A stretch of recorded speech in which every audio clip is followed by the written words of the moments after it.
सुबह का समय था। आगरा के छोटे से गांव फरेरी में सूरज अभी अभी खेतों के पीछे से झांकना शुरू ही हुआ था। हल्की ठंडी हवा मिट्टी की खुशबू लेकर गलियों में घूम रही थी। कहीं गायों की घंटियां बज रही थी तो कहीं औरतें कुएं से पानी भरते हुए आपस में बातें कर रही थी। गांव की सुबह वैसे तो हर दिन एक जैसी होती थी, मगर आज कुछ अलग था। चौपाल के पास बैठा बूढ़ा रामपाल हुक्का गुड़गड़ा रहा था। तभी श्याम दौड़ता हुआ आया। अरे काका, सुना क्या आपने? क्या हुआ रे? फिर प्रधान चुनाव हार गया क्या? अरे उसे छोड़ो काका, ये सुनो कि रमेश काका आज फिर से 10 रुपए में पिज्जा दे रहे हैं। इतना सुनते ही रामपाल हुक्का छोड़कर खड़ा हो गया। क्या तुम सच कह रहे हो कि रमेश काका आज फिर से 10 रुपए में पिज्जा दे रहे हैं?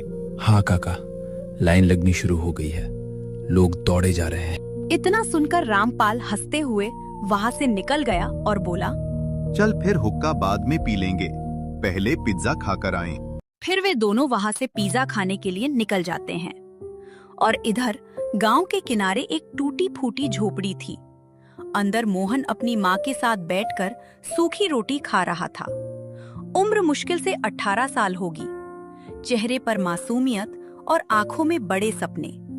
माँ ने आधी रोटी उसकी तरफ बढ़ाई और बोली, ले बेटा खा ले, कल से तू खेत पर भी नहीं जा रहा है। अम्मा तुम खा लो, मुझे भूख नहीं है।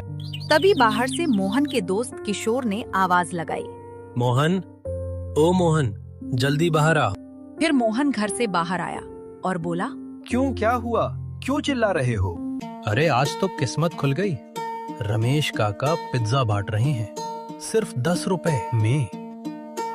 ये सुनकर मोहन की आंखें में एक चमक उठी। क्या सच में आज रमेश काका सिर्फ 10 रुपए में पिज्जा बांट रहे हैं? फिर तो आज मजा आएगा। मोहन तुरंत घर के अंदर गया और पुराने बक्से में से कुछ सिक्के निकालकर मुट्ठी में कस लिए। माँ ने पूछा, कहाँ जा रहा है? तब मोहन ने जवाब दिया, अम्मा आज तुम्हारे बेटे की दावत है। आज रमेश काका 10 रुपए में पिज्जा बांट रहे हैं, वहीं जा रहा हूँ। और इतना कहकर मोहन घर से निकल जाता है। गांव के बीचों बीच एक पुरानी सी दुकान थी। दुकान के बाहर लंबी लाइन लगी थी। अरे धीरे धीरे सबको मिलेगा, जल्दी मत मचाओ। मोहन भी उसी लाइन में खड़ा सब कुछ देख रहा था। आखिर मोहन की बारी आई। उसने कांपते हाथों से 10 रुपए आगे बढ़ाए। काका ने एक प्लेट में पिज्जा रखा और मोहन को दे दिया।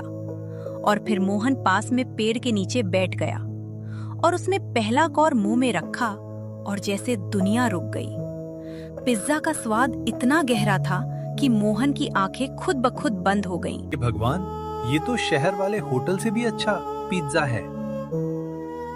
किशोर भी मोहन के पास बैठकर पिज्जा खा रहा था और मोहन की ये बात सुनकर एकदम हंस पड़ा। अब समझा रमेश काका के यहाँ इतनी लंबी लाइन क्यों लगती है। मोहन ने बिना जवाब दिए तेजी से खाना शुरू कर दिया। इसी समय सड़क पर धूल उड़ाती हुई काली कार आकर रुकी। उसमें से गांव का प्रधान महेश चंद्र ने जब लाइन देखी, फिर उसमें अपने सड़क किनारे बने होटल की तरफ देखा जो खाली पड़ा था। उसने दांत पीसे और बोला, साला मेरे होटल में कोई नहीं है और यहाँ मेला लगा है। बोलो प्रधान जी, कहो तो दुकान टुटवा दे। नहीं, पहले राज पता करो। घाटे में कोई महीनों तक दुकान नहीं चलाता। और फिर महेश चंद्र रमेश काका के पास गए और बोले, काका नमस्ते, सुना है आज फिर दान पुण्य चल रहा है।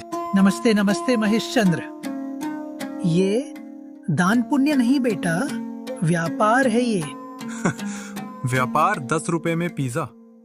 मुझे बच्चा समझे हो क्या काका? महेश, कुछ चीजें हिसाब से नहीं नियत से चलती हैं। ये सुनकर लाइन में खड़े लोग हंसने लगे और ये देखकर महेश चंद्र का चेहरा लाल हो गया। देख लेना रमेश काका, एक दिन ये दुकान बंद होगी। हाँ, जिस दिन लोगों का पेट भरना बंद हो जाएगा, उसी दिन मेरी दुकान भी बंद हो जाएगी। शाम को मोहन तालाब के किनारे बैठा था। हवा चल रही थी, मगर उसके दिमाग में सिर्फ वही स्वाद घूम रहा था जो रमेश काका ने पिज्जा खिलाया था। तभी किशोर बोला, क्या सोच रहे हो मोहन? किशोर, मैं भी एक दिन बड़ा होटल खोलूंगा। मोहन, पहले घर की छत तो ठीक करा लो, फिर सोचना होटल खोलने की। नहीं किशोर, सच में मुझे एक ऐसा होटल खोलना है जहां अमीर आदमी भी खा सके, जिसके पास पैसा नहीं हो वो भी वहां आकर वहां खा सके। उसके लिए मुझे चाहे कितनी भी मेहनत करनी पड़े, करूंगा, पर ऐसा करूंगा जरूर। मोहन की आंखों में एक चमक थी। तो वीडियो पसंद आई हो तो लाइक शेयर सब्सक्राइब करना ना भूलें और आगे क्या हुआ ये जानने के लिए वेट करें पार्ट 2 का। Thank you.